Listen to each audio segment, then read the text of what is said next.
Hi viewers, welcome to Brinda cookery show. இன்றைக்கி நம்ம என்ன பண்ண போகிறோம்னா நூடுல்ஸ் சூப்.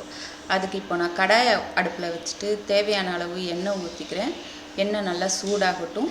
இதில் பார்த்திங்கன்னா குட்டி குட்டியாக நறுக்கி வச்சுருக்கிற பூண்டு, பச்சை மிளகாவை சேர்த்து நல்லா வதக்கிக்கலாம். இப்போது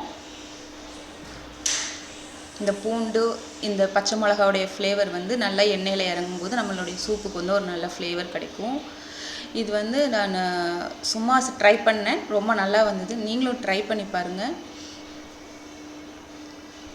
இப்போ நல்லா வதங்கியிருக்கு பாருங்கள், நல்லா சுருண்டு பச்சை மிளகாவும் பூண்டும் வதங்கியிருக்கு. இந்த டைம் நான் இதில் வந்து கட் பண்ணி வச்சுருக்கிற வெஜிடபிள்ஸ் ஆட் பண்ணிக்கிறேன். நான் என்னென்ன வெஜிடபிள்ஸ் ஆட் பண்ணியிருக்கேன்னு பார்த்தீங்கன்னா, கேரட்டு, பீன்ஸ், இந்த மாதிரி எனக்கு தேவையான வெஜிடபிள்ஸ் ஆட் பண்ணியிருக்கிறேன். இது வந்து உங்களுடைய விருப்பம் தான். முழுக்க உங்களுக்கு என்னென்ன வெஜிடபிள்ஸ் வேணுமோ அதை நீங்கள் தாராளமாக கூட்டி குறைச்சி நீங்கள் வந்து சேர்த்துக்கலாம். ஏன்னா வெஜிடபிள்ஸ் ஆட் பண்ணும்போது நம்மளுக்கு இது சூப் வந்து இன்னும் ஹெல்த்தியான வெர்ஷனாக ஆகும். அதனால தான் நான் வெஜிடபிள்ஸ் ஆட் பண்ணியிருக்கிறேன் நிறையா. பார்த்திங்கன்னா இப்போ இந்த கேரட்டும் பீன்ஸும் நல்லா சுருண்டு வதங்கியிருக்கு, பார்த்திங்கனாலே தெரியும். இப்போ இதில் தேவையான அளவு சோயா சாஸ் நான் ஆட் பண்ணியிருக்கேன். இது வந்து நம்ம சூப்புக்கு ஒரு நல்ல ஃப்ளேவர் கிடைக்கும், அதுக்காக ஆட் பண்ணியிருக்கிறேன். இது வந்து ஒரு ஆப்ஷனல் தான், கம்ப்ளீட் ஆப்ஷனல் தான். நீங்கள் ஹெல்தி வெர்ஷனாக போகும்போது இதை நீங்கள் அவாய்ட் பண்ணிக்கலாம். இது ஆட் பண்ணும்போது ஒரு ஃப்ளேவர் கிடைக்கும், கிட்ஸ் எல்லாம் நல்லா விரும்பி சாப்பிடுவாங்க.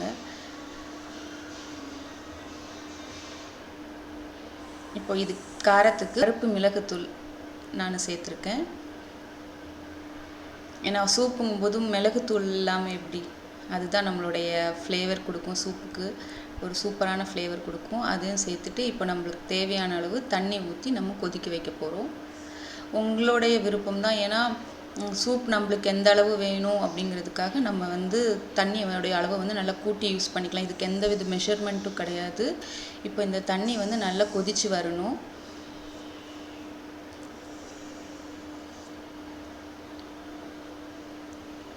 மேகி மசாலா அந்த பேக்கெட்டில் இருக்கும் இல்லையா, அந்த மசாலாவும் ஆட் பண்ணியிருக்கேன்.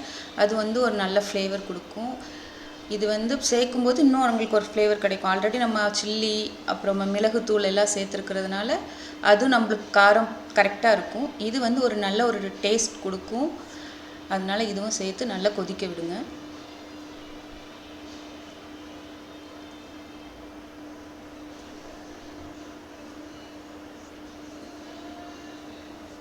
இப்போ தண்ணி நல்லா கொதித்து வந்ததுக்கப்புறமா நம்ம வந்து மேகியை வந்து நான் இதில் கட் பண்ணி உடச்சி சேர்த்துருக்குறேன்.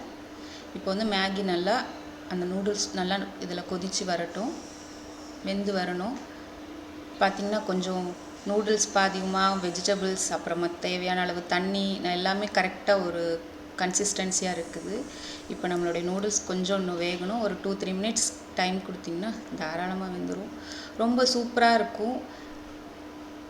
இப்போ பார்த்திங்கன்னா தெரியும், நூடுல்ஸ் வந்து நல்லா வெந்திருக்கு, கொஞ்சம் தண்ணியும் இருக்குது. அதுக்கு தான் சொன்னேன், நான் இன்னும் தண்ணி வேணுன்னா நம்ம வந்து கூட்டி குறைச்சி ஊற்றிக்கலாம். எனக்கு தேவையான அளவு நான் கொஞ்சம் தண்ணி ஊற்றிருக்கேன். இப்போ நம்ம இந்த ஸ்டேஜில் ஸ்டவ் ஆஃப் பண்ணிவிட்டு ஒரு பவுலில் சர்வ் பண்ணிக்கலாம். இது வந்து ரொம்ப அருமையாக இருக்கும், டேஸ்ட்டாக இருக்கும். நீங்களும் உங்கள் வீட்டில் ட்ரை பண்ணி பாருங்கள். நூடுல்ஸ் சூப்பு, நீங்கள் இதுக்கு எந்த வித நூடுல்ஸ் வேணாலும் எடுத்துக்கலாம். உங்களுடைய ஆப்ஷன் தான் கம்ப்ளீட்டாக. ரொம்ப சூப்பராக இருக்கும்.